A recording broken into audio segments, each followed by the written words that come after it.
Selamat datang kembali di sudut tergelap dari realita, di mana logika bertekuk lutut dan rasa takut mengambil alih kemudi.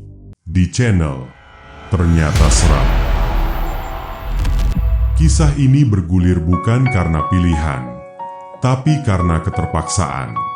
Pak Bimo, kepala keluarga itu, dulunya adalah seorang pemborong bangunan yang cukup disegani di kotanya. Proyek mengalir deras, pundi-pundi rupiah pun terisi penuh. Ia tinggal di sebuah rumah yang layak bersama istrinya, Bu Ratih, dan kedua anak mereka, Wisnu, yang saat itu baru menginjak usia 16 tahun, dan si bungsu, Kinanti, yang baru berumur 7 tahun. Namun, roda kehidupan berputar. Dan bagi Pak Bimo, putarannya membawanya ke dasar jurang. Tanpa sebab yang jelas, bisnisnya hancur lebur dalam waktu kurang dari setahun. Proyek macet, klien menghilang, dan modal usaha ludes seolah ditelan bumi. Orang-orang pintar di sekelilingnya berbisik, ini bukan kebangkrutan biasa. Ada yang mengerjai. Ada serangan gaib, santet usaha, yang dikirim oleh pesaing yang iri hati. Pak Bimo, yang tadinya adalah pribadi yang logis dan modern, terpaksa membuka diri pada dunia yang tak kasat mata. Ia mulai melakukan berbagai tirakat, berpuasa, dan mendatangi tempat-tempat keramat untuk mencari pagar gaib. Namun semua sudah terlambat. Aset terakhir mereka, rumah yang mereka tinggali, harus dijual untuk menutupi hutang yang menggunung. Dalam kondisi terdesak inilah, secercah harapan datang dari seorang kenalan lama. Sebuah tawaran rumah kontrakan di desa Wanasari. Harganya tidak masuk akal. Hanya 2 juta rupiah untuk 1 tahun. Sebuah harga yang terlalu murah untuk sebuah rumah, bahkan untuk standar tahun 2003. Hari itu, di pertengahan bulan Juni 2003, keluarga Pak Bimo tiba di Wanasari. Udara terasa berat dan lembab. Gang yang mereka masuki semakin lama semakin sempit, hanya cukup untuk 1 mobil. Di kedua sisinya, rimbun pohon bambu seolah membentuk terowongan gelap. Dan di ujung gang buntu itu, berdirilah tujuan mereka. Sebuah rumah tua bergaya limasan, dengan halaman luas yang tak terurus. Ket dindingnya sudah kusam dan mengelupas di banyak tempat. Namun yang paling mencuri perhatian adalah sebuah pohon randu alas raksasa yang berdiri kokoh di sudut kiri halaman. Dahan-dahannya yang menjulang tinggi seolah menjadi payung hitam raksasa yang menaungi rumah itu, menciptakan suasana temaram yang permanen. Wisnu turun dari mobil, menatap rumah itu dengan dahi berkerut. "Pak, serius kita mau tinggal di sini? Kelihatannya, kayak sudah ratusan tahun gak ada yang nempatin." Pak Bimo menghela nafas berat, menepuk pundak Wisnu. "Yang penting kita punya atap untuk berteduh. Sabar dulu, ya. Nanti kalau rezeki Bapak sudah ada lagi, kita cari tempat yang lebih baik." Bu Ratih menggendong Kinanti yang tanpa ketakutan, matanya menyapu sekeliling dengan was-was. "Ayo masuk, kita ucapkan salam dulu. Kulonun." Suara Bu Ratih menggema pelan, namun tidak ada jawaban. Hanya kesunyian. Mereka membuka pintu kayu jati yang berderit nyaring. Bagian dalamnya lebih luas dari yang mereka bayangkan, namun juga lebih menyedihkan. Lantainya bukan keramik, melainkan tegel kunci kuno yang sudah banyak yang pecah dan retak. Di beberapa sudut, lantainya bahkan hanya tanah padat yang lembab. Bau apek dan pengap segera menyergap indera penciuman mereka. Kinanti berbisik pada ibunya, menunjuk ke sebuah sudut gelap di ruang tengah. "Ibu, di pojok sana ada Nini-Nini. Kenapa dia senyum lihatin Kinan?" Bu Ratih membeku. Ia menatap ke sudut yang ditunjuk Kinanti. Kosong. Tidak ada siapa-siapa di sana. Hanya bayangan dari lemari tua yang ditinggalkan pemilik sebelumnya. Bu Ratih tersenyum paksa, mencoba menenangkan. Gak ada siapa-siapa. Sayang, itu cuma bayangan. Mungkin Kinan capek. Ya, ayo, kita bereskan barang-barang. Namun, di sudut hatinya yang paling dalam, Bu Ratih tahu, perasaan tidak enak yang sejak tadi menyelimutinya bukanlah tanpa alasan. Ini bukan sekadar rumah tua. Ini adalah rumah yang berisi. Mereka mulai memindahkan barang-barang mereka yang tak seberapa. Sebuah dipan, beberapa kasur kapuk, lemari pakaian plastik, dan tumpukan kardus berisi peralatan dapur dan pakaian. Rumah itu memiliki 3 kamar tidur, 1 ruang tengah yang luas, dan sebuah dapur yang menyatu dengan area belakang. Di bagian paling belakang, terdapat sebuah sumur tua dan kamar mandi yang dindingnya sudah berlumut. Wisnu, yang mencoba bersikap tak acuh, mulai merasakan keanehan itu. Saat ia mengangkat sebuah kardus berat melewati ruang tengah, ia merasa seolah ada yang meniup tengkuknya dengan udara yang sangat dingin. Ia menoleh cepat. Kosong. Tapi bulu kuduknya serempak berdiri. Malam pertama di rumah itu adalah malam yang paling panjang dalam hidup mereka. Malam merayap tanpa permisi. Suara jangkrik dan lolongan anjing dari kejauhan menjadi satu-satunya musik latar. Keluarga Pak Bimo, kelelahan setelah seharian penuh berkemas, mencoba untuk tidur. Pak Bimo dan Bu Ratih di kamar utama, Wisnu di kamar kedua, dan Kinanti, karena terus-menerus merengek ketakutan, akhirnya tidur bersama orang tuanya. Kamar ketiga yang terletak di bagian paling belakang, dekat dapur, sengaja mereka kosongkan. Ada aura yang aneh dari kamar itu, aura yang membuat siapapun enggan untuk bahkan sekadar melongok ke dalamnya. Sekitar tengah malam, Wisnu terbangun. Bukan karena suara, tapi karena keheningan yang tiba-tiba terasa begitu pekat dan menekan. Ia merasa haus. Dengan langkah gontai, ia berjalan keluar kamar menuju dapur. Saat melewati ruang tengah, matanya tanpa sengaja melirik ke arah jendela besar yang menghadap ke halaman depan. Di sanalah ia melihatnya. Di bawah pohon randu ireng yang legam, di antara bayang-bayang pekat, ia melihat siluet sesosok kuda. Bukan kuda biasa. Kuda itu berwarna hitam kelam, seolah menyatu dengan kegelapan malam. Dan yang membuatnya paling aneh, kuda itu tampak sedang melakukan gerakan-gerakan menari yang patah-patah, seperti penari jaran kepang, namun tanpa penunggang dan tanpa suara gemerincing lonceng. Hanya gerakan sunyi yang mengerikan. Wisnu mematung. Jantungnya berdebar begitu kencang hingga ia bisa mendengarnya di telinganya sendiri. Ia ingin berteriak memanggil ayahnya, tapi suaranya tercekat di tenggorokan. Sosok kuda itu tiba-tiba berhenti bergerak. Kepalanya menoleh perlahan, menghadap lurus ke arah jendela, seolah tahu Wisnu sedang memperhatikannya. Wisnu tidak bisa melihat matanya, tapi ia bisa merasakan tatapan itu menembus kaca jendela, menembus dinding, dan menusuk langsung ke jiwanya.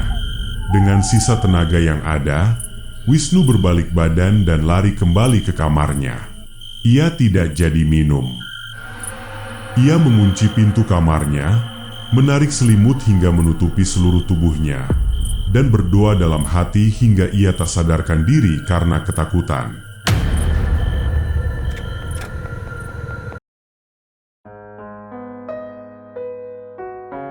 Keesokan harinya, Wisnu tidak menceritakan apa yang ia lihat.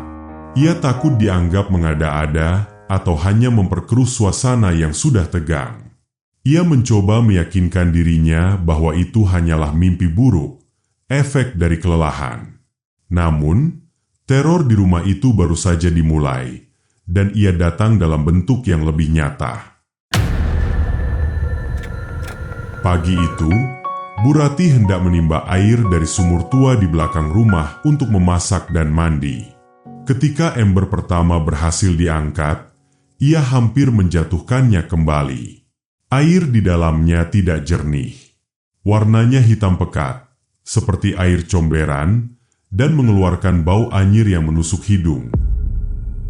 Bu Rati berteriak panik, "Pak, Bapak, sini, Pak." Pak Bimo tergopoh-gopoh datang. Ia melihat air di dalam ember dan wajahnya langsung pucat. Ia mencoba menimba lagi dan lagi. Hasilnya sama. Air hitam, pekat, dan berbau busuk. Mereka tidak punya pilihan. Pagi itu, mereka terpaksa tidak mandi dan hanya menggunakan sisa air mineral galon untuk sekadar berkumur. Untuk kebutuhan air selanjutnya, Bu Rati dengan perasaan malu harus meminta pada tetangga terdekat yang rumahnya berjarak sekitar 50 meter di pangkal gang. Tetangga itu, seorang ibu parubaya bernama Bu Lastri, memberikan air dengan wajah penuh iba, namun juga ketakutan. Bu Lastri, dengan suara berbisik, sambil melirik ke arah rumah Pak Bimo, "Mbak sekeluarga benar-benar berani tinggal di situ? Dulu tidak ada yang pernah betah lebih dari sebulan." Katanya, penunggunya galak-galak. Bu Rati menelan ludah, mencoba tersenyum. Mungkin hanya belum terbiasa saja, Bu. Kami tidak punya pilihan lain saat ini." Bu Lastri, "Sumurnya memang begitu, Mbak. Kadang jernih, kadang ya seperti itu. Tergantung mood yang jaga sumur. Hati-hati saja kalau anak-anak main di dekat sumur, apalagi pas maghrib." Peringatan itu terasa seperti cambuk bagi Bu Rati. Ia bergegas kembali ke rumah dengan perasaan yang semakin kalut. Siang itu, Pak Bimo mencoba melakukan sesuatu. Ia menaburkan garam kasar di sekeliling rumah dan di mulut sumur, sambil mulutnya tak henti-hentinya merapalkan doa-doa yang ia ketahui.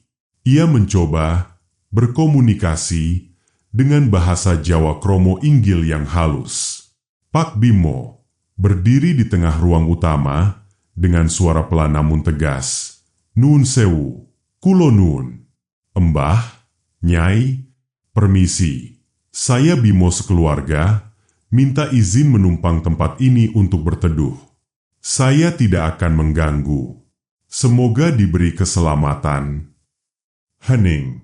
Tidak ada jawaban. Namun, dari arah kamar kosong di belakang, terdengar suara tawa cekikikan pelan.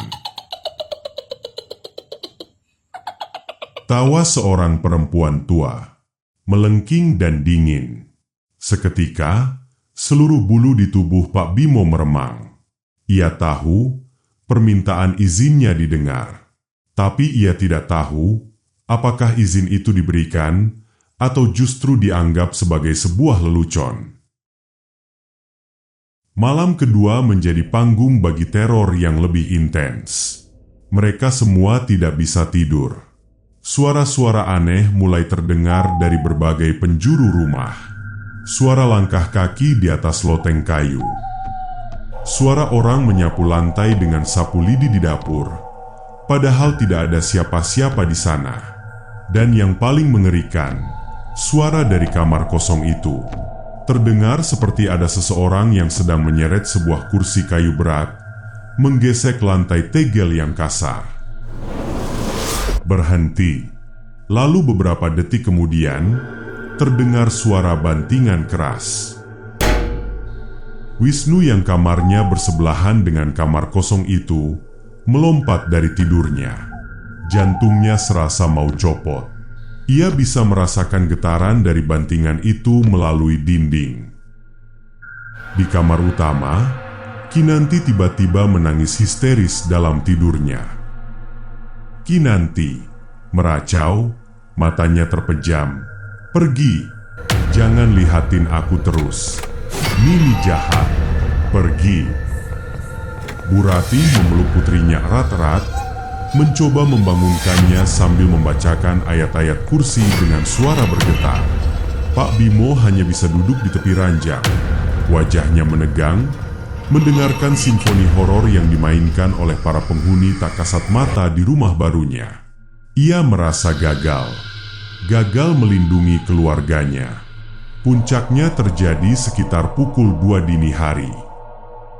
Tiba-tiba, semua suara aneh itu berhenti. Hening total. Keheningan yang justru terasa lebih mengancam. Lalu, dari arah luar, mereka mendengar suara itu. Suara gamelan Jawa, pelan, sayup-sayup, namun sangat jelas. Alunannya sumbang, tidak beraturan, seolah dimainkan oleh seseorang yang tidak waras. Nadanya menyayat hati, penuh dengan kesedihan dan kemarahan. Pak Bimo memberanikan diri mengintip dari celah jendela kamar. Matanya membelalak. Di bawah pohon randu ireng, di tempat Wisnu melihat kuda hitam menari, kini berdiri beberapa sosok bayangan. Mereka tidak jelas bentuknya, seperti gumpalan asap hitam, namun samar-samar membentuk formasi seperti para penabuh gamelan. Dan di tengah-tengah mereka, duduk bersimpuh sesosok wanita berbaju kebaya kusam. Rambutnya disanggul berantakan, punggungnya menghadap ke rumah.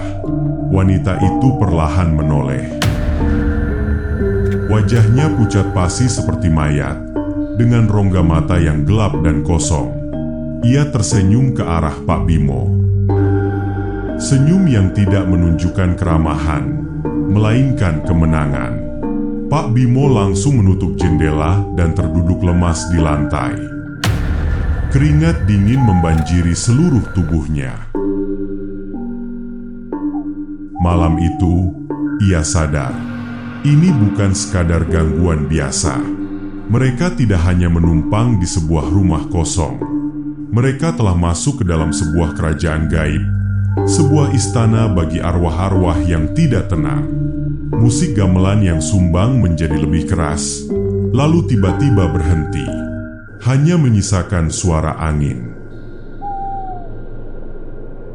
Hari ketiga. Keluarga itu tampak seperti mayat hidup. Lingkaran hitam di bawah mata mereka menjadi saksi bisu malam-malam penuh teror yang mereka lalui. Pagi itu, Bu Rati kembali ke sumur dengan perasaan was-was. Ajaibnya, air yang ditimbanya hari ini jernih. Sangat jernih. Bu Rati sedikit lega, mungkin doa-doa suaminya semalam berhasil menenangkan mereka. Namun kelegaan itu hanya sesaat. Saat ia sedang mencuci beras di dapur, menggunakan air jernih dari sumur, ia merasakan ada yang memperhatikannya dari belakang. Ia menoleh. Tidak ada siapa-siapa. Ia kembali melanjutkan pekerjaannya. Tiba-tiba, sebuah suara serak dan dingin berbisik tepat di telinganya. "Lagi masak apa, Nak?" Bu Rati terlonjak kaget hingga panci berisi beras itu terlepas dari tangannya. Isinya tumpah berhamburan di lantai tanah yang basah. Ia berbalik dengan wajah pucat pasi. Di ambang pintu yang menghubungkan dapur dengan area belakang, berdiri sesosok nenek tua. Persis seperti yang digambarkan Kinanti. Perawakannya bungkuk, mengenakan kain jarik lusuh dan kebaya berwarna gelap. Wajahnya penuh keriput, namun yang paling mengerikan adalah matanya. Satu matanya normal, namun yang satunya lagi berwarna putih susu, seolah buta. Dan dari bibirnya yang keriput, tersungging senyuman tipis yang membuat darah Bu Rati serasa membeku. Nenek itu tidak mengatakan apa-apa lagi. Ia hanya berdiri di sana, menatap Bu Rati dengan mata ganjilnya, sebelum perlahan-lahan mundur ke dalam kegelapan area belakang rumah dan menghilang. Bu Ratih terduduk lemas di lantai, menangis tanpa suara. Beras yang berserakan di tanah seolah menertawakan nasibnya. Hari itu, tidak ada yang makan siang. Selera makan mereka telah mati, digantikan oleh rasa takut yang akut. Wisnu, yang melihat ibunya begitu terpukul, merasa amarahnya memuncak. Amarah pada keadaan, pada nasib, dan pada makhluk-makhluk sialan yang mengganggu keluarganya.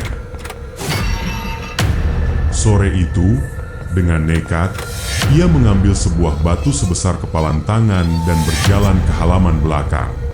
Matanya menatap tajam ke arah sumur tua yang menjadi sumber masalah air mereka. Wisnu berteriak dengan emosi, "Weoi, siapapun kamu yang di dalam sumur, jangan ganggu keluarga saya.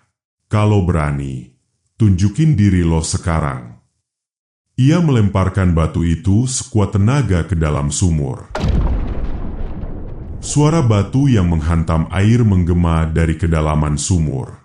Untuk beberapa saat, tidak terjadi apa-apa. Wisnu merasa sedikit puas, hendak berbalik badan. Tiba-tiba, dari dalam sumur, terdengar suara gemericik air yang keras.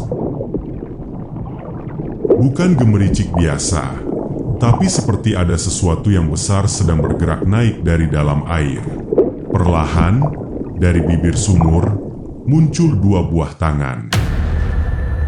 Tangan yang kurus, pucat, dengan jari-jari yang panjang dan kuku-kuku hitam. Tangan itu basah kuyup, meneteskan air hitam berbau anyir, dan mencengkeram erat bibir sumur seolah hendak merangkak keluar. Wisnu terpaku di tempatnya. Kakinya seolah dipaku ke tanah. Ia ingin lari, tapi tubuhnya menolak untuk bergerak. Ia hanya bisa menatap ngeri pada kedua tangan itu. Lalu, dari kedalaman sumur, terdengar suara tawa. Bukan tawa nenek-nenek, bukan tawa cekikikan, tapi tawa berat seorang laki-laki, menggema dan dalam, seolah berasal dari perut bumi. Tawa itu seolah berkata, "Tantanganmu diterima." Tangan itu kemudian perlahan-lahan kembali masuk ke dalam sumur dan menghilang di telan kegelapan. Bersamaan dengan itu, kekuatan di kaki Wisnu kembali. Tanpa berpikir dua kali, ia berlari tunggang langgang masuk ke dalam rumah, membanting pintu, dan menguncinya. Nafasnya terengah-engah, wajahnya sepucat kertas. Ia tidak pernah merasa setakut itu seumur hidupnya.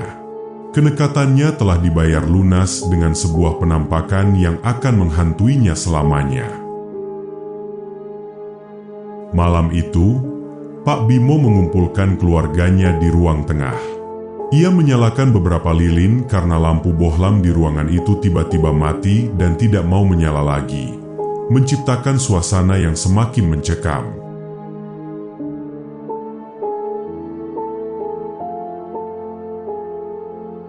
Pak Bimo menatap istri dan anak-anaknya dengan tatapan serius.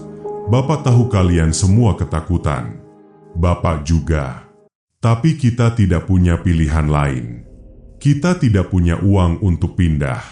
Satu-satunya cara adalah bertahan." Bu Ratih terisak, "Bertahan bagaimana? Pak, aku sudah tidak kuat. Rumah ini jahat." Wisnu masih trauma dengan kejadian di sumur. "Benar, Pak. Mereka tidak suka kita di sini. Kita harus pergi." Pak Bimo menggeleng pelan. "Pergi kemana? Menjadi gelandangan? Tidak. Bapak akan mencoba cara lain. Cara yang lebih keras. Mungkin dengan meminta izin secara baik-baik tidak cukup. Kita harus menunjukkan bahwa kita juga punya kekuatan untuk tinggal di sini." Kita harus membuat pagar gaib untuk rumah ini. Pak Bimo mengeluarkan sebuah bungkusan kain putih dari dalam tasnya. Isinya adalah beberapa jenis bunga, kemenyan, dan minyak wangi khusus yang ia dapatkan dari seorang guru spiritualnya dulu. Ia berencana untuk melakukan ritual kecil di tengah rumah, berharap bisa meredam energi negatif yang begitu pekat. Tepat saat Pak Bimo hendak memulai ritualnya, membakar kemenyan di atas sebuah anglo kecil, Kinanti yang sejak tadi dia memeluk ibunya, tiba-tiba menunjuk ke arah pintu kamar kosong di belakang mereka. Kinanti, dengan suara bergetar ketakutan, "Bapak, pintunya kebuka." Semua mata sontak menoleh ke arah kamar kosong itu. Benar saja, pintu kayu yang tadi tertutup rapat kini perlahan-lahan terbuka dengan sendirinya, mendorongnya hingga menimbulkan suara derit yang panjang dan menyayat.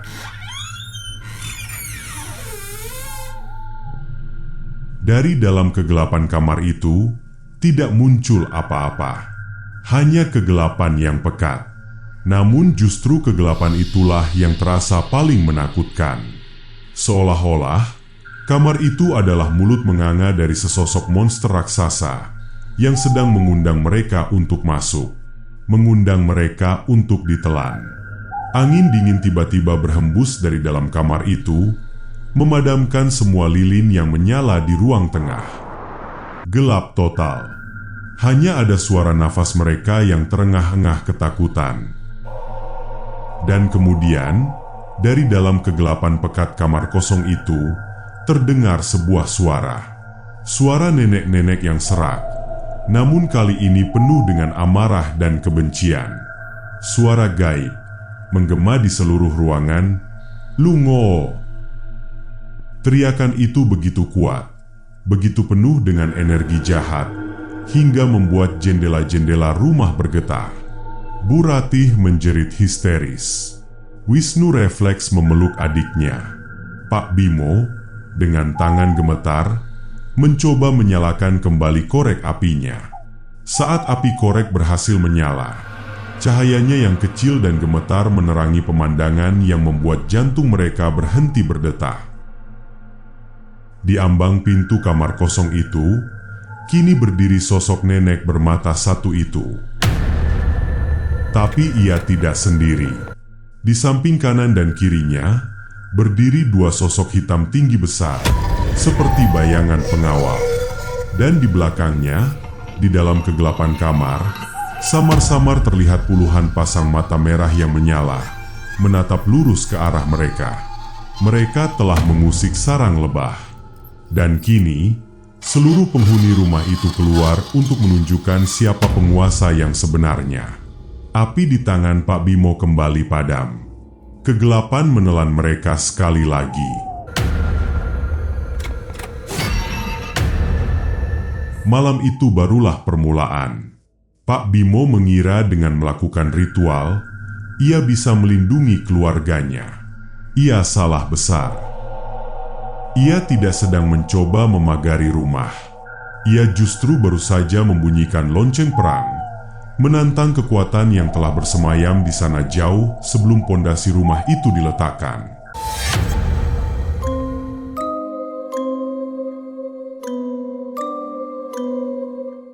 Jika malam pertama dan kedua adalah sebuah peringatan, maka malam ketiga adalah deklarasi perang.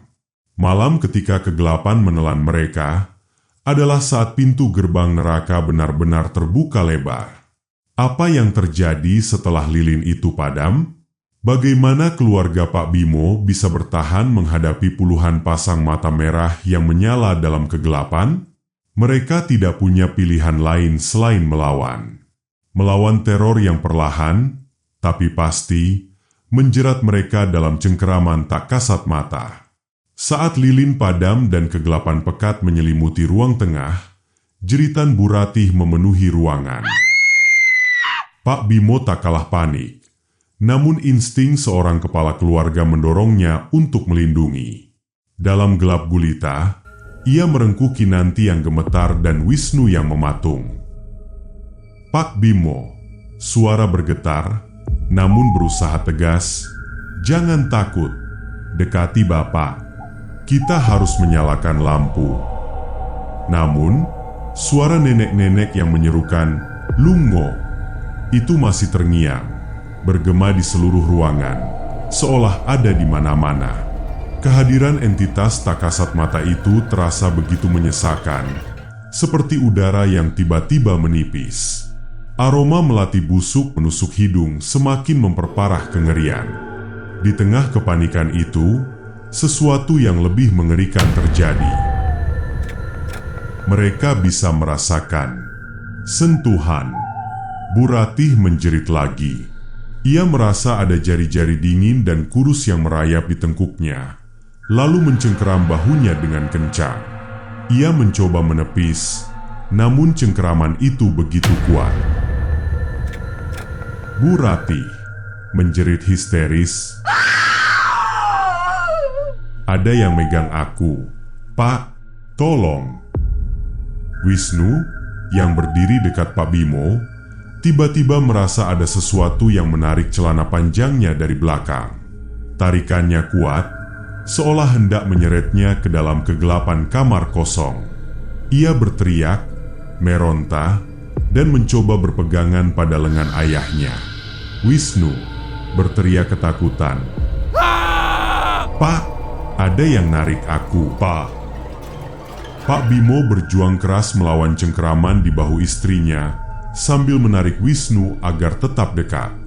Kekuatan yang menarik Wisnu terasa sangat besar, membuatnya hampir kehilangan pijakan.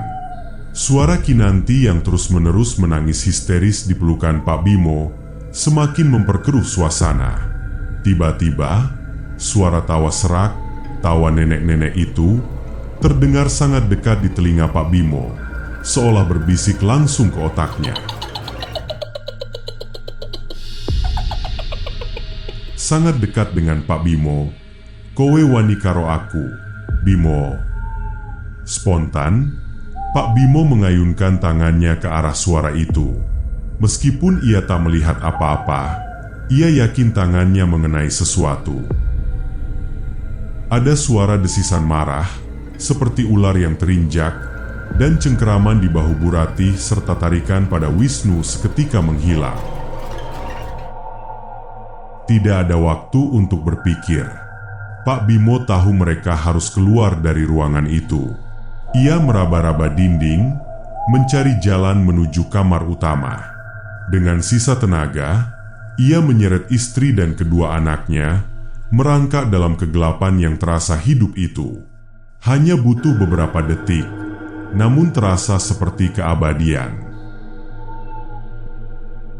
Akhirnya, mereka berhasil masuk ke dalam kamar utama, membanting pintu, dan menguncinya dari dalam.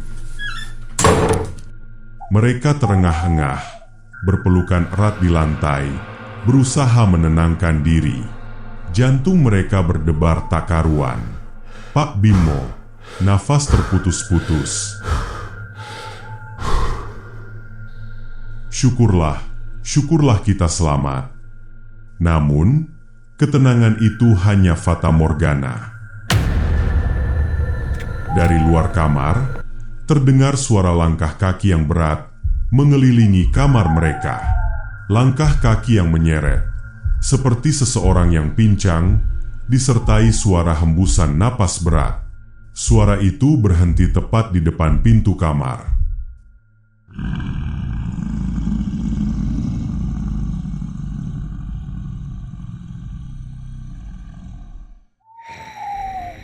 "Kau tidak akan bisa pergi."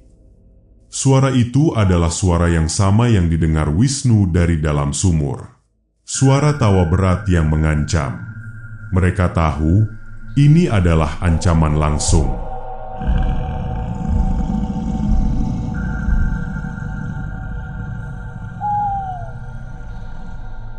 Malam itu, mereka tidak tidur bareng sedetik pun. Mereka hanya meringkuk di sudut kamar, berpelukan, dan berdoa. Suara-suara di luar kamar tidak berhenti. Suara langkah kaki menyeret, suara cekikikan nenek-nenek, Sesekali, terdengar suara gedoran pelan pada pintu, seolah ada yang mencoba membukanya. Pagi menjelang, namun tidak ada kelegaan. Sinar matahari yang menembus celah jendela terasa hambar, tidak mampu mengusir kegelapan yang terasa menempel di setiap sudut rumah. Wajah keluarga Pak Bimo pucat pasi, mata mereka cekung, dan tubuh mereka lemas tak bertenaga. Pak Bimo memberanikan diri membuka pintu. Ruang tengah tampak normal, seolah tidak terjadi apa-apa semalam. Namun, udara dingin dan berat masih terasa, meninggalkan sisa kengerian. Lampu bohlam di ruang tengah masih mati. Hari itu, Pak Bimo memutuskan untuk mencari bantuan. Ia bergegas ke rumah Pak Lurah, menceritakan sekilas kejadian yang mereka alami. Pak Lurah, seorang pria parubaya yang bijaksana, mendengarkan dengan serius, sesekali mengangguk. Pak Lurah menghela napas berat. Saya sudah menduga ini akan terjadi, Pak Bimo. Rumah itu memang angker. Dulu namanya Dalem Gondomait. Banyak cerita menyeramkan tentang rumah itu. Kata sesepuh desa, ada penunggu kuat di sana. Dulu, pemilik lamanya, seorang kaya raya yang tamak, kabarnya melakukan pesugihan dengan tumbal di rumah itu. Kemudian meninggal secara misterius, keluarganya pun hilang tak berbekas. Sejak itu, tidak ada yang berani menghuni lama. Hanya para penjaga itu yang betah. Pak Lurah menyarankan Pak Bimo untuk mencari seorang paranormal atau kiai yang paham betul dengan urusan seperti ini. Ia memberi alamat seorang kiai sepuh di desa sebelah yang terkenal sakti, bernama Kiai Hamid. Tanpa membuang waktu, Pak Bimo berpamitan dan langsung menuju rumah Kiai Hamid. Pak Bimo mengendarai sepeda motor bututnya di jalan desa yang berdebu. Suasana terasa lebih murung. Sementara Pak Bimo pergi, Bu Rati dan anak-anaknya hanya berdiam diri di dalam rumah. Mereka tidak berani keluar, bahkan ke dapur sekalipun. Ketakutan akan nenek bermata satu itu masih membekas. Mereka hanya makan sisa roti tawar yang mereka bawa. Siang hari, saat Kinanti sedang menggambar di lantai, ia tiba-tiba berhenti. Matanya menatap kosong ke arah lemari tua di sudut ruang tengah. Kinanti, suara pelan, seperti bisikan. Nini, dia lihatin Kinan lagi. Bu Ratih menoleh cepat. Lagi-lagi, tidak ada siapa-siapa di sana. Hanya bayangan. Bu Ratih mencoba tersenyum, meski hatinya bergetar. Gak ada apa-apa, sayang. Itu cuma bayangan lemari. Namun Kinanti menggeleng. Matanya masih terpaku ke sudut itu. Kinanti, bukan bayangan, Bu. Nini senyum, giginya banyak. Terus, ada bau mawar sama tanah. Bu Ratih langsung merinding. Bau mawar dan tanah basah? Tidak ada bunga mawar di rumah itu. Dan bau itu memang tercium tipis, samar-samar, namun jelas. Bu Ratih segera memeluk Kinanti erat-erat, menatap sudut itu dengan pandangan ngeri. Entitas itu tidak hanya di sana. Ia semakin mendekat. Sore menjelang, Pak Bimo akhirnya kembali bersama Kiai Hamid. Kiai Hamid adalah seorang pria tua berjanggut putih, dengan sorot mata yang teduh namun tajam. Aura ketenangan memancar darinya, sedikit meredakan ketegangan di dalam rumah itu. Kiai Hamid mengamati sekeliling rumah dengan seksama. Ia melangkah perlahan, matanya menyapu setiap sudut. Ketika ia berhenti di depan pintu kamar kosong di belakang, ekspresinya berubah. Ia menghela napas panjang. Kiai Hamid, suara berat dan berwibawa, "Inilah sumbernya, Pak Bimo. Kamar ini adalah pintu. Pintu yang menghubungkan alam kita dengan alam mereka. Dan di dalamnya ada sosok yang sangat kuat, penjaga utama tempat ini." Kiai Hamid kemudian masuk ke kamar kosong itu.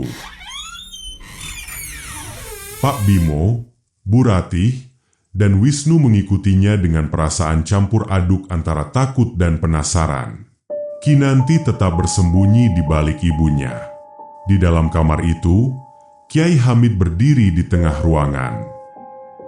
Ia memejamkan mata, tangannya bergerak perlahan, seolah merasakan sesuatu di udara. Tiba-tiba, ia membuka matanya, menatap lurus ke arah sebuah dinding. "Kiai Hamid, ada sesuatu di balik dinding ini. Sesuatu yang tersembunyi. Sesuatu yang menjadi inti kekuatan mereka di sini." Kiai Hamid meminta Pak Bimo dan Wisnu untuk membongkar dinding yang ditunjuknya. Dengan alat seadanya, mereka mulai membongkar dinding papan yang sudah lapuk. Bau apek semakin menyengat. Setelah beberapa menit membongkar, sebuah lubang kecil terlihat. Dari dalamnya, tercium bau yang lebih kuat, bau anyir dan busuk yang memualkan. Kiai Hamid memerintahkan Pak Bimo untuk berhati-hati. Ketika lubang itu cukup besar, terlihatlah apa yang ada di baliknya. Sebuah kotak kayu tua yang tertanam di dalam dinding. Kotak itu berukuran sedang, berlumut, dan tertutup rapat. Kiai Hamid, wajahnya menegang. Itu dia. Kotak inilah yang mengikat mereka di sini. Kotak pesugihan. Di dalamnya ada tumbal. Tumbal yang terus-menerus menarik mereka untuk menjaga tempat ini. Dengan hati-hati, Kiai Hamid mengambil kotak itu. Ketika ia berhasil mengangkatnya, terdengar suara gemuruh pelan dari dalam tanah, seolah ada sesuatu yang berontak. Kotak itu terasa dingin dan bergetar di tangannya. Kiai Hamid meletakkan kotak itu di tengah ruangan. Ia mulai melantunkan ayat-ayat suci dengan suara mantap dan jelas. Semakin ia melantunkan, semakin kencang suara-suara aneh di sekitar rumah. Suara geraman, suara tawa melengking, suara lolongan, semua bercampur aduk, memenuhi udara. Rumah itu seolah hidup, melawan. Tiba-tiba, api lilin di samping Kiai Hamid berkedip-kedip liar. Lalu, pintu kamar itu kembali berderit, membuka perlahan. Dan dari balik pintu, muncul kembali sosok nenek bermata satu itu. Wajahnya kini terlihat lebih jelas, penuh dengan amarah. Rambutnya terurai berantakan, matanya melotot. Di belakangnya, terlihat samar-samar sosok laki-laki tinggi besar yang tadi menggeram di luar kamar. Matanya merah menyala. "Nenek!" berteriak melengking, penuh kemarahan, "Jangan sentuh, itu milikku, milikku." Kiai Hamid tidak gentar. Ia semakin mengeraskan lantunan ayatnya. Tangannya perlahan meraih pisau kecil yang selalu ia bawa, dan dengan cepat menggoreskan ujungnya ke permukaan kotak kayu itu, membentuk simbol-simbol tertentu. Begitu pisau itu menyentuh kotak, jeritan nyaring yang bukan berasal dari dunia manusia meledak di seluruh rumah. Jeritan yang membuat telinga berdenging dan kepala terasa pecah. Sosok nenek itu mundur terhuyung, seolah kesakitan yang tak tertahankan. Dua sosok bayangan di belakangnya pun ikut bergetar, lalu perlahan memudar. Kiai Hamid terus melantunkan ayat. Dengan tenang, ia kemudian mengambil sebuah kain putih, membungkus kotak itu rapat-rapat, lalu mengikatnya dengan tali yang sudah dimantrakan. Kiai Hamid, sambil membungkus kotak, Ini tidak bisa dibiarkan di sini. Tumbal ini harus dimurnikan. Akan saya bawa ke pesantren saya untuk ritual pembersihan yang lebih besar. Setelah kota itu terbungkus, aura dingin dan berat di dalam rumah perlahan memudar. Suara-suara aneh pun berhenti. Rumah itu terasa lebih ringan, seperti beban berat yang baru saja terangkat.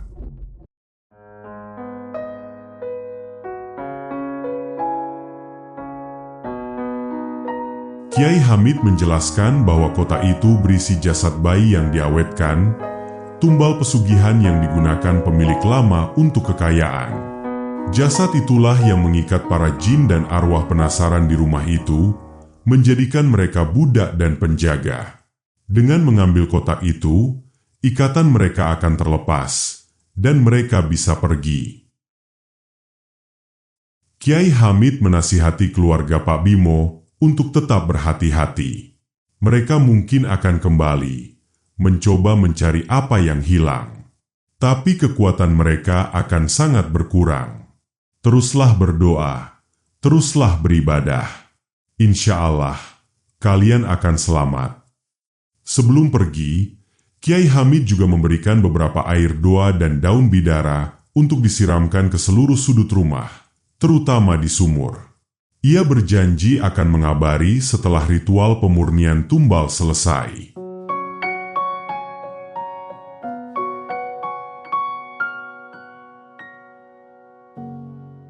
Malam itu, keluarga Pak Bimo akhirnya bisa tidur pulas. Tidak ada suara-suara aneh, tidak ada sentuhan dingin, dan tidak ada mata merah yang menatap dari kegelapan. Untuk pertama kalinya, mereka merasakan kedamaian yang sesungguhnya di rumah itu. Namun, kedamaian itu hanyalah sebuah jeda singkat. Sebuah ketenangan palsu sebelum badai yang sesungguhnya datang. Beberapa hari berlalu, Pak Bimo dan keluarga mulai bisa bernapas lega. Air sumur kembali jernih, dan tidak ada lagi penampakan menakutkan. Mereka mengira teror itu sudah berakhir. Mereka salah. Ketenangan itu adalah bagian dari jebakan. Suatu malam, saat Pak Bimo sedang memperbaiki genteng yang bocor di dekat pohon randu ireng, ia melihatnya. Di dahan paling tinggi pohon itu, tergantung sebuah ayunan kayu tua. Dan di ayunan itu, duduklah sosok seorang gadis kecil. Rambutnya panjang terurai, mengenakan gaun putih kusam. Gadis itu menoleh ke arah Pak Bimo, tersenyum. Senyum yang sangat manis, namun matanya kosong. Seperti mata boneka. Pak Bimo terkejut. Namun gadis itu tidak menampakkan aura jahat. Ia hanya diam, tersenyum, lalu perlahan-lahan mengayunkan kakinya, seolah bermain. Pak Bimo berbisik pada dirinya sendiri. Siapa itu? Anak kecil, tapi di mana orang tuanya? Ia memanggil-manggil. Nak, kamu siapa? Kenapa di situ? Gadis itu tidak menjawab. Ia hanya terus tersenyum dan mengayun. Lalu, tiba-tiba, ia melambaikan tangannya ke arah Pak Bimo. Bukan lambaian perpisahan, tapi lambaian mengajak. Malam itu, Pak Bimo merasa ada sesuatu yang aneh. Ia merasa semakin terikat dengan rumah itu. Ia merasa harus menjaga rumah itu. Pikiran-pikiran aneh mulai muncul di benaknya. Ia tidak tahu, itu bukan pikirannya. Itu adalah bisikan dari entitas lain. Keesokan harinya, Wisnu mulai merasa pusing dan mual hebat. Ia juga demam tinggi. Bu Ratih merawatnya dengan cemas. Sementara itu, Kinanti menjadi semakin pendiam dan sering melamun. Ia sering terlihat berbicara sendiri, tersenyum pada sesuatu yang tak terlihat. Bu Ratih, mencoba berbicara dengan Kinanti. "Kinan, kamu ngomong sama siapa, nak?" Kinanti melihat ke sudut ruangan, tersenyum. "Sama Nini, Bu." Nini bilang dia mau ajak Kinan main di bawah pohon. Bu Ratih langsung merinding.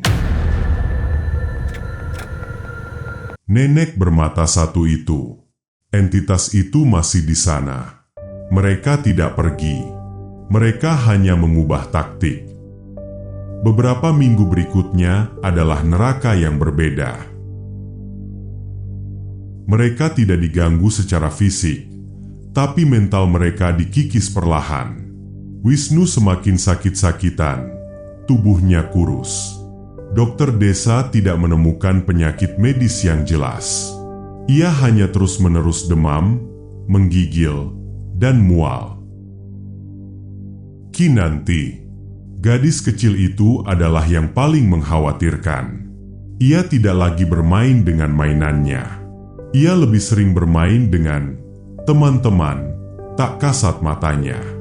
Ia akan tertawa sendiri, berbicara dengan dinding, dan matanya seringkali terlihat kosong, seperti tidak ada jiwanya di sana. Bu Ratih menangis terseduh di pelukan Pak Bimo. "Pak, aku tidak sanggup lagi. Kinan tidak seperti Kinan yang dulu. Wisnu juga mereka diambil. Pak, mereka diambil." Pak Bimo tahu istrinya benar. Ada sesuatu yang salah. Rumah ini tidak melepaskan mereka. Ia telah membunyikan lonceng perang, dan kini perang itu adalah perang yang tak terlihat, menyerang jiwa anak-anaknya. Ia teringat lambaian tangan gadis di pohon randu ireng. Ia ingat bisikan yang seolah berkata, "Kau berani melawanku." Ia ingat janji Kiai Hamid bahwa mereka mungkin akan kembali. Ini adalah pembalasan.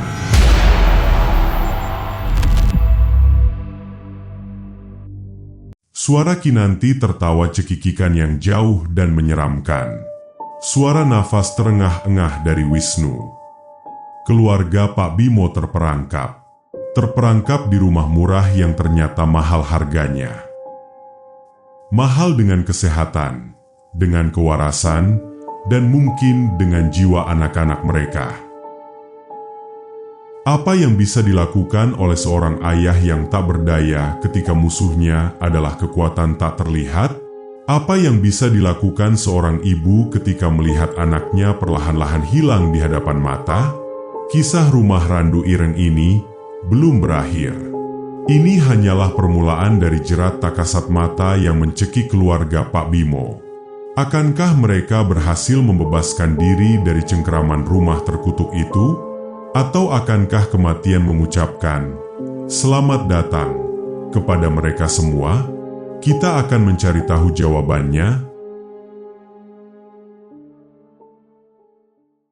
Ketenangan yang mereka rasakan setelah Kiai Hamid pergi hanyalah fata morgana. Sebuah ilusi kebebasan yang diciptakan oleh para penghuni tak kasat mata di rumah randu ireng.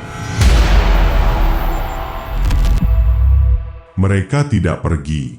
Mereka tidak menyerah. Mereka hanya mengubah taktik. Dari teror fisik yang brutal, kini beralih menjadi perang psikologis yang perlahan mengikis akal sehat dan jiwa. Dan kali ini, sasarannya adalah yang paling rentan, anak-anak. Kinanti, gadis kecil yang ceria itu kini seperti boneka tak bernyawa. Tawa riangnya digantikan senyuman kosong yang lebih menyeramkan dari tangisan. Ia sering duduk sendirian di sudut ruangan, menatap kosong ke suatu titik, dan bergumam dengan suara yang bukan suara dirinya. Kinanti berbisik pelan ke arah sudut yang kosong. "Nini, jangan ganggu Kak Wisnu. Kinan aja. Kinan mau ikut Nini main." Bu Ratih mendengar bisikan itu. Hatinya hancur berkeping-keping. Ia mencoba memeluk Kinanti, membujuknya. "Bu Ratih," mata berkaca-kaca, "Kinan sayang, "Jangan ngomong begitu, Nak. Nini itu nggak baik. Jangan dengarkan dia, ya." Namun Kinanti hanya tersenyum tipis. Matanya menatap Bu Ratih, seolah Bu Ratihlah yang tidak mengerti. "Kinanti, Nini baik kok, Bu." Nini bilang, "Nanti Kinan diajak ke tempat yang banyak bunga. Bunga mawar." Kalimat Kinanti membuat bulu kuduk Bu Ratih merinding. Bau mawar yang pernah tercium, kini terhubung dengan janji Nini-Nini itu. Ada koneksi yang terbentuk. Kinanti, putrinya, kini berada di bawah pengaruh makhluk gaib tersebut. Puncaknya terjadi suatu siang. Kinanti sedang bermain di halaman depan, di dekat pohon randu ireng. Bu Ratih mengawasinya dari teras. Tiba-tiba, Kinanti berhenti bermain. Matanya menatap lurus ke arah dahan pohon randu ireng yang menjulang tinggi. Ia tersenyum lebar. Kinanti melambaikan tangan ke atas pohon. Suaranya ceria seperti Kinanti yang dulu, namun ada nada ganjil. "Kakak cantik, Kinan kesana ya." Bu Ratih terkejut. Tidak ada siapa-siapa di atas pohon. Ia hendak memanggil Kinanti, namun belum sempat ia bersuara, Kinanti berlari cepat menuju pohon itu. Dengan lincah, ia memanjat dahan-dahan besar randu ireng, seolah ada tangan tak terlihat yang membantunya. Bu Ratih menjerit panik. Bu Ratih berteriak histeris, "Kinan, jangan naik. Nak, Kinan, turun." Kinanti tidak mendengar. Ia terus naik, hingga mencapai ayunan tua yang pernah Pak Bimo lihat. Ia duduk di sana, tertawa cekikikan, dan mulai mengayunkan dirinya, seolah ada yang mendorongnya.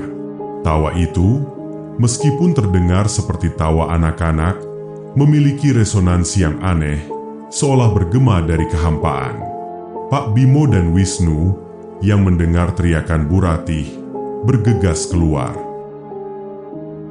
Mereka melihat Kinanti sedang berayun di dahan tertinggi pohon randu ireng di atas ketinggian yang mengerikan.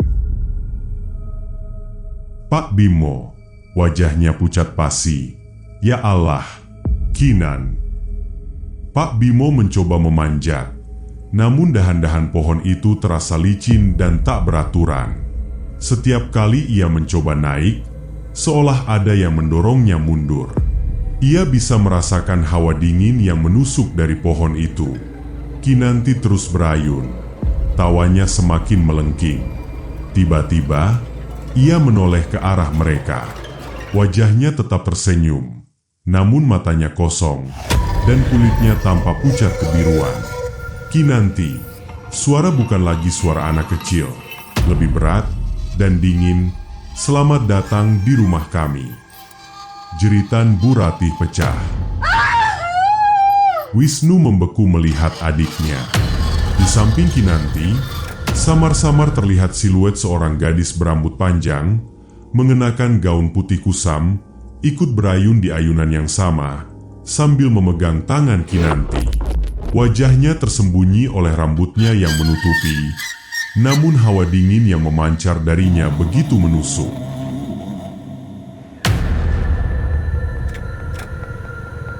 Setelah kejadian mengerikan itu, Kinanti jatuh sakit. Demam tinggi, mengigau, dan terus-menerus memanggil nama Nini atau kakak cantik. Ia menolak makan dan minum, tubuhnya semakin kurus. Kondisinya jauh lebih parah dari Wisnu. Wisnu sendiri, setelah melihat adiknya begitu, kondisinya justru membaik. Namun, ia mulai dihantui mimpi buruk yang mengerikan. Setiap malam, ia bermimpi berada di sebuah rumah kosong yang gelap, dengan banyak sosok bayangan hitam mengintai dari sudut-sudut. Dalam mimpi itu, ia mendengar suara bisikan yang terus-menerus memanggil namanya, mengajaknya untuk datang ke sumur. Suatu malam, Wisnu terbangun dengan tubuh berkeringat dingin. Ia merasa haus sekali. Dengan perasaan enggan, ia memutuskan untuk mengambil minum di dapur. Saat melewati ruang tengah, pandangannya tertuju pada sumur tua di belakang. Dari sumur itu, samar-samar terdengar suara gemericik air. Dan di bibir sumur, ia melihat bayangan. Bayangan seorang wanita berambut panjang, sedang menunduk, seolah mencuci sesuatu di dalam sumur. Wisnu mematung. Jantungnya berdebar kencang. Ia ingin lari, tapi kakinya tak bisa bergerak. Ia hanya bisa menatap ngeri pada bayangan itu. Wanita itu perlahan mengangkat kepalanya. Rambutnya yang panjang dan basah menutupi sebagian wajahnya. Namun, dari celah rambut, Wisnu bisa melihat satu mata yang merah menyala dan satu mata yang kosong. Itu bukan nenek bermata satu. Ini adalah sosok baru. Sosok yang lebih menyeramkan. Wanita itu tersenyum tipis. Lalu, dari tangannya yang pucat, ia mengangkat sesuatu dari dalam sumur.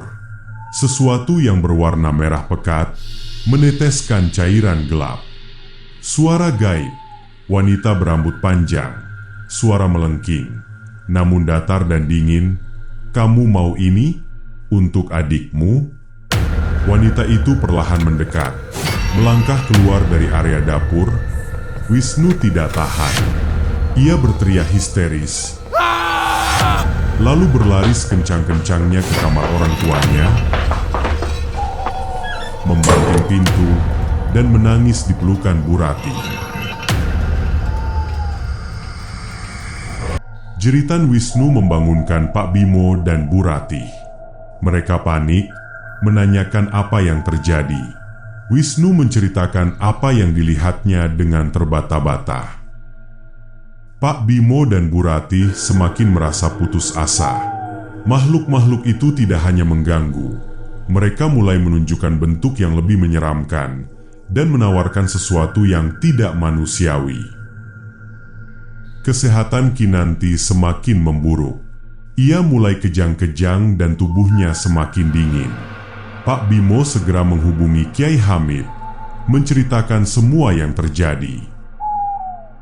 Kiai Hamid terdiam lama di ujung telepon.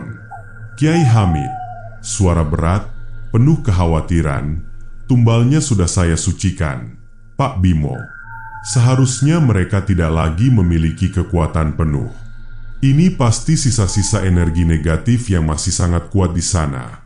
Atau ada entitas lain yang terganggu karena ikatan mereka terputus. Saya akan datang lagi besok pagi. Tapi malam ini, Pak Bimo dan keluarga harus lebih berhati-hati. Lindungi putri Anda sekuat tenaga."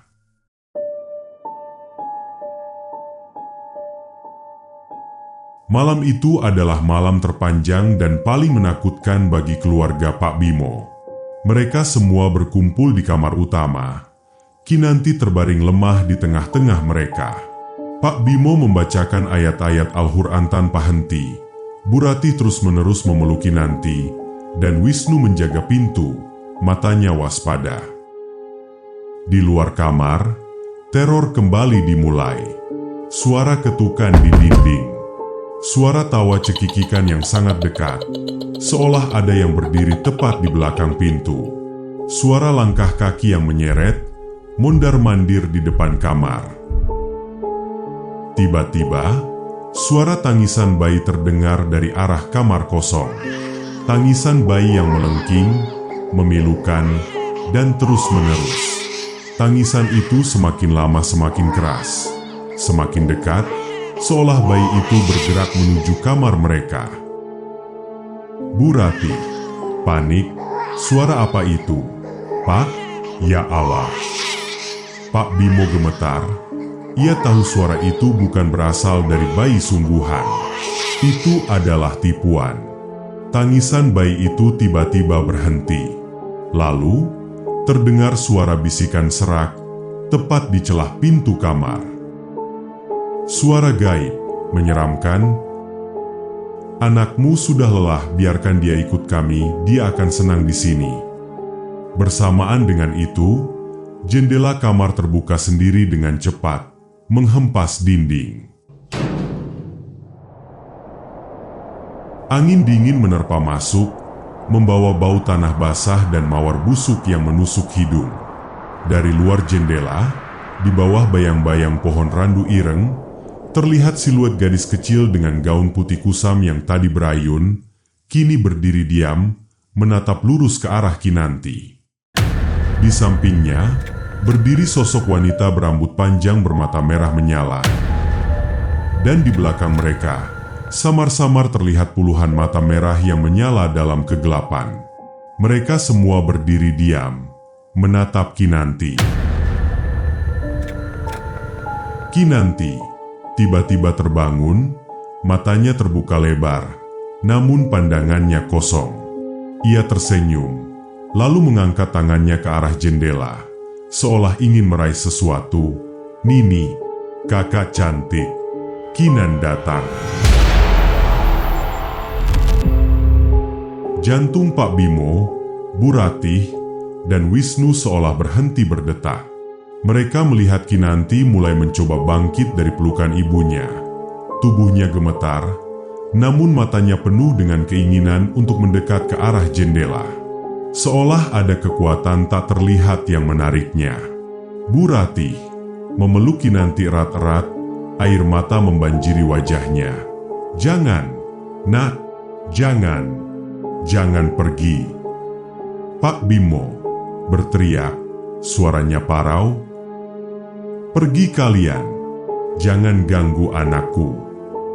Tiba-tiba, suara derap kaki kuda terdengar sangat kencang, berlari mengelilingi rumah, seolah ada ribuan kuda yang berpacu di halaman. Suara ringkikan kuda yang mengerikan, diiringi suara gamelan sumbang yang melengking, menciptakan simfoni teror yang memekakkan telinga. Di tengah kekacauan itu, Pak Bimo melihat sesuatu yang tak terduga. Sebuah bayangan hitam besar, seperti kuda tanpa penunggang yang Wisnu lihat di awal, kini berlari kencang melewati jendela, menabrak sosok-sosok gaib di luar. Sosok gadis kecil itu menghilang. Wanita berambut panjang itu melengking marah, dan mata-mata merah itu berhamburan buyar. Derap kaki kuda itu melaju kencang, mengitari rumah beberapa kali, seolah mengusir para entitas tersebut. Lalu, perlahan, suara itu memudar di kejauhan. Keheningan kembali melanda. Entah kekuatan apa itu.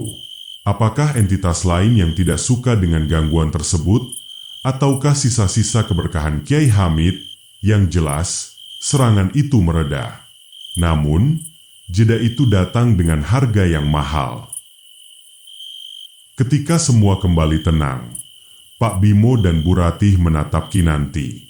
Putri kecil mereka kini tergeletak lemas dalam pelukan ibunya.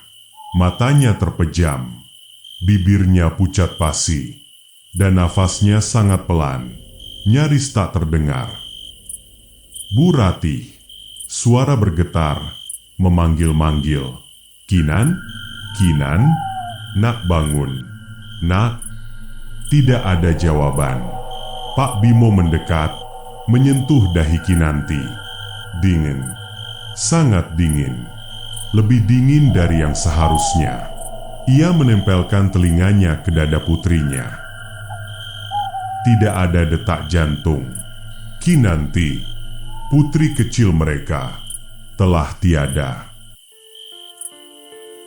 Di rumah randu ireng, ketika kematian mengucapkan "Selamat datang", ia tidak hanya menjemput jiwa, ia juga merenggut harapan, menghancurkan keluarga, dan meninggalkan luka yang tak akan pernah sembuh.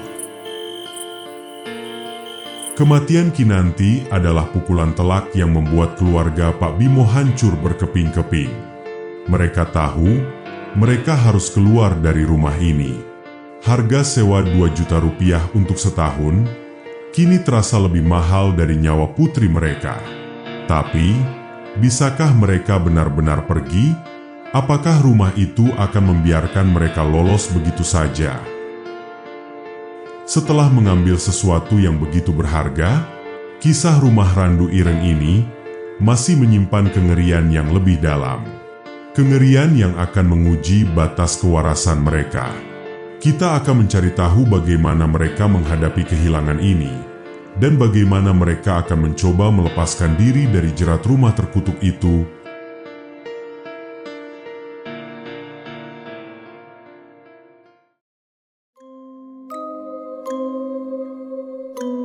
Kepergian Kinanti, sebuah takdir yang kejam, sebuah harga yang terlalu mahal untuk sebuah atap berteduh.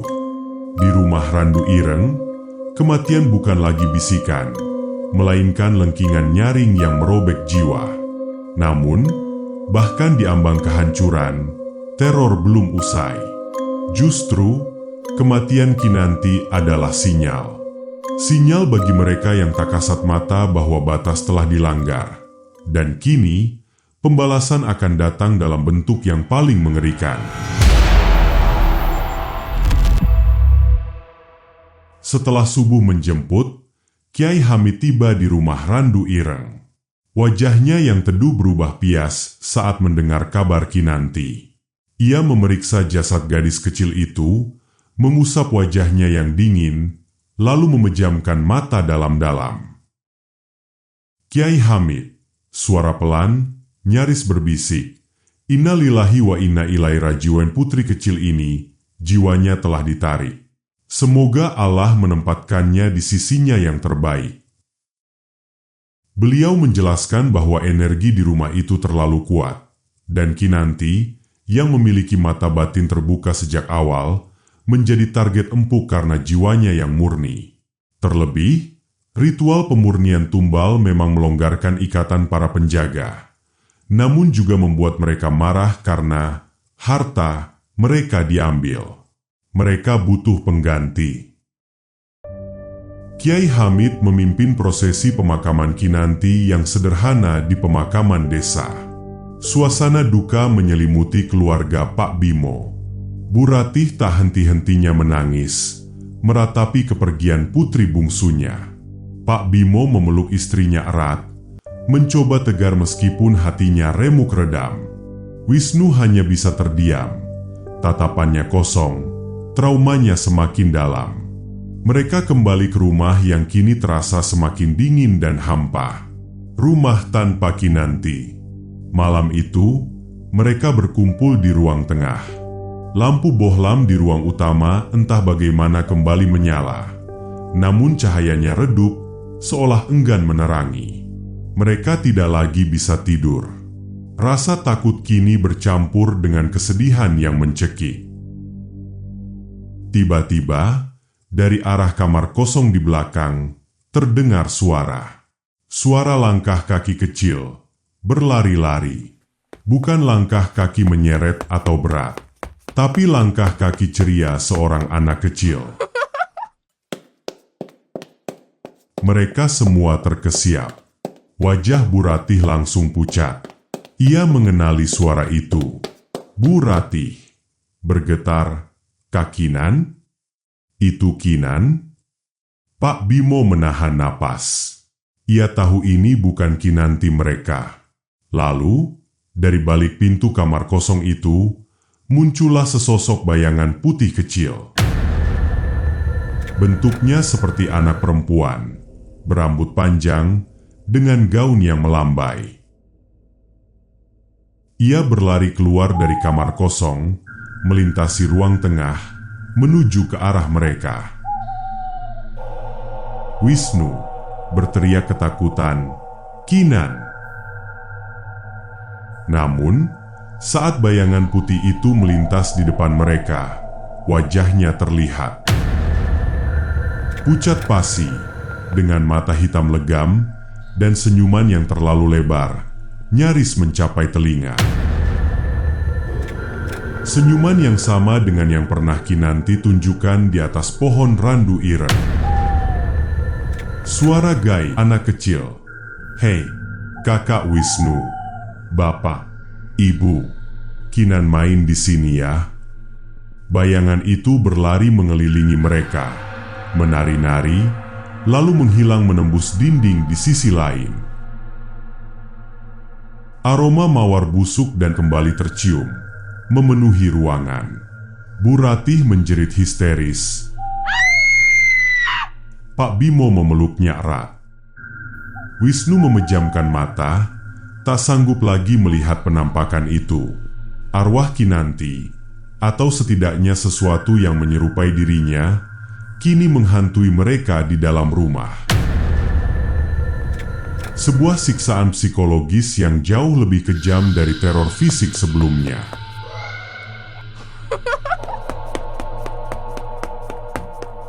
Sejak malam itu, teror yang mereka alami semakin spesifik. Mereka tidak lagi dihantui oleh berbagai sosok, melainkan hanya oleh arwah yang menyerupai Kinanti. Sosok itu akan muncul di mana saja, kapan saja. Kadang berbisik di telinga Bu Ratih, mengajaknya tidur bersama Kinan. Kadang berdiri di samping Wisnu saat ia mencoba tidur, menatapnya dengan mata kosong. Paling sering, arwah itu muncul di kamar Kinanti yang kini kosong. Mereka akan mendengar suara nyanyian anak-anak yang pelan, suara tawa, atau suara mainan yang dimainkan sendiri. 3 hari setelah kematian Kinanti, Pak Bimo mulai merasa sangat lelah. Bukan lelah fisik, tapi lelah jiwa. Ia sering melamun, tatapannya kosong. Ia merasa ada suara yang terus memanggilnya, mengajaknya ke sumur. Sore itu, saat Bu Ratih dan Wisnu sedang menyiapkan makan malam sederhana, mereka menyadari Pak Bimo tidak ada di ruang tengah. Mereka memanggilnya, namun tidak ada jawaban. Dengan perasaan tidak enak, mereka mencari, dan mereka menemukannya. Pak Bimo berdiri di belakang rumah, tepat di bibir sumur tua. Tubuhnya kaku, matanya terpejam, dan kedua tangannya terangkat, seolah ada yang menariknya ke dalam sumur. Air di dalam sumur kembali hitam pekat, bergejolak hebat, dan mengeluarkan bau busuk yang menyengat. Bu Ratih berteriak panik, "Pak Bimo, jangan, jangan." Wisnu segera berlari, mencoba menarik ayahnya menjauh. Namun, tubuh Pak Bimo terasa sangat berat, seolah terpaku di tempat. Dari dalam sumur, terdengar suara tawa berat seorang laki-laki yang sama dengan suara yang didengar Wisnu dulu.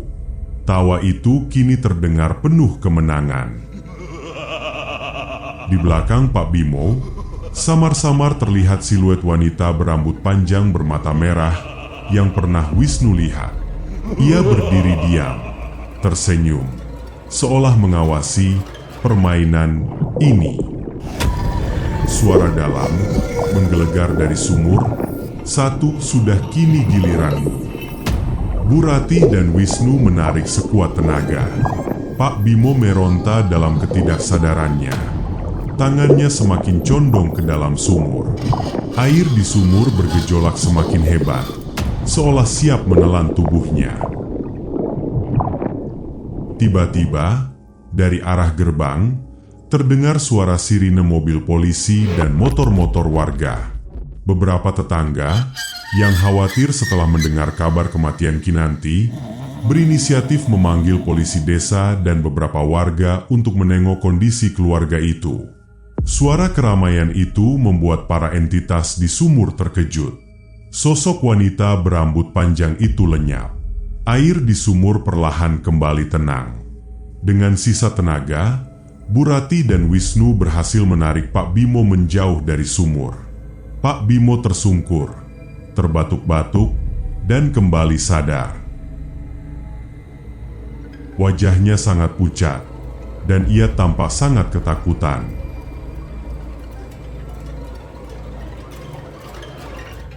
Kejadian itu menjadi titik balik. Malam itu, dengan bantuan Pak Lurah dan beberapa warga yang bersimpati, keluarga Pak Bimo akhirnya dievakuasi dari rumah Randu Ireng. Mereka tidak membawa banyak barang, hanya pakaian seadanya dan sisa kenangan pahit.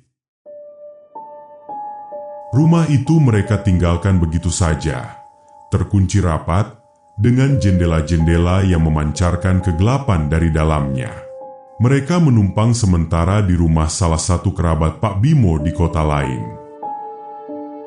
Butuh waktu lama bagi mereka untuk pulih. Bu Ratih mengalami depresi berat. Sementara Wisnu membutuhkan bantuan psikologis untuk mengatasi traumanya. Pak Bimo sendiri, meski fisiknya pulih, jiwanya tampak mati. Ia tak pernah lagi menjadi Pak Bimo yang ceria dan optimis. Ia menjadi pendiam, sering melamun, dan matanya selalu memancarkan kesedihan mendalam. Rumah Randu Ireng dibiarkan kosong begitu saja. Tidak ada yang berani mendekat.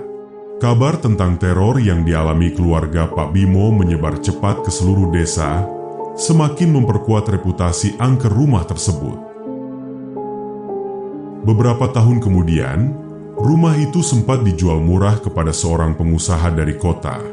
Namun tak lama kemudian pengusaha itu bangkrut dan menghilang. Rumah itu kembali kosong, terbengkalai, dan ditumbuhi lumut. Bertahun-tahun berlalu, rumah Randu Ireng tetap menjadi misteri, sebuah monumen bisu bagi kengerian yang pernah terjadi di dalamnya. Ada yang bilang, jika melewati gang buntu itu di malam hari, kau masih bisa mendengar suara tawa anak kecil, atau melihat siluet kuda hitam menari di bawah pohon randu alas yang legam. Keluarga Pak Bimo tidak pernah kembali ke Wanasari. Mereka memulai hidup baru, jauh dari bayang-bayang rumah terkutuk itu. Namun, memori akan Kinanti dan teror yang mereka alami di Randu Ireng akan selalu menghantui mereka. Setiap kali angin malam berdesir atau bayangan pohon randu alas muncul di pikiran, mereka tahu bahwa di suatu tempat, di sebuah rumah tua di ujung gang buntu, kematian masih mengucapkan, "Selamat datang."